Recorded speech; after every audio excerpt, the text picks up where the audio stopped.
还没表演完呢，很紧，你们掌声很大，我觉得压力很大了。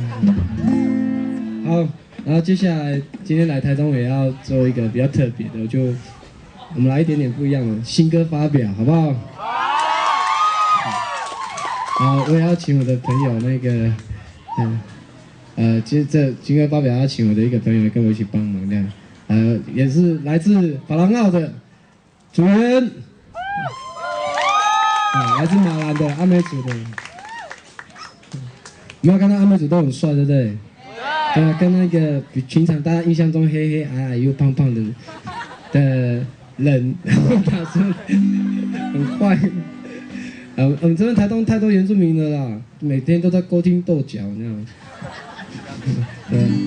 所以光是这个地方就有卑南族、鲁凯族、排湾族、阿美族，哇，这么小一个地方，原住民，不知道这边以前是怎么生活的这边的人，就感觉好像讲法文的跟讲法文、讲德文的讲德文、西班牙文的，怎么沟通的以前呢？可能都是一起像酿米酒的时候，就像欧洲国家都喜欢酿葡萄酒嘛，然后采小米的时候，大家酿一酿就变好朋友了，这样，是吗？好，算了，很冷吗？对不起。好，这首歌是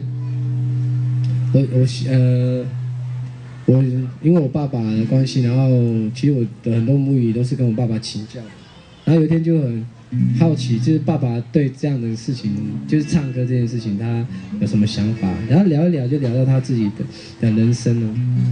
然后我爸爸一辈子就是年轻的时候，从这边初中嘛毕业之后就去跑船了，所以人生60岁在海上的日子有超过30多年了，都在海上那样。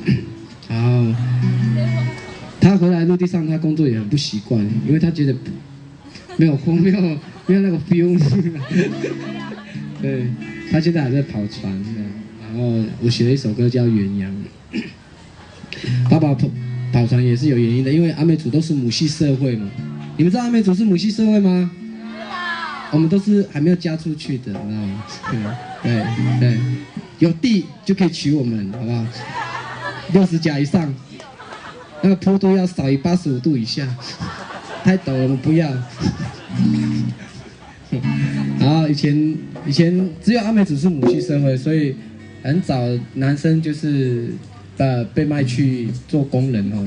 早期的10大建设没有外劳的，都是原住民在盖的人。对，然后当然早期的野洋渔船也都是找阿美族，因为只有阿美族女生留在家里，男生就要外地工作这样。然后爸爸就这样跑船，从年轻的时候一直到现在。然后这首歌《鸳鸯》送给各位。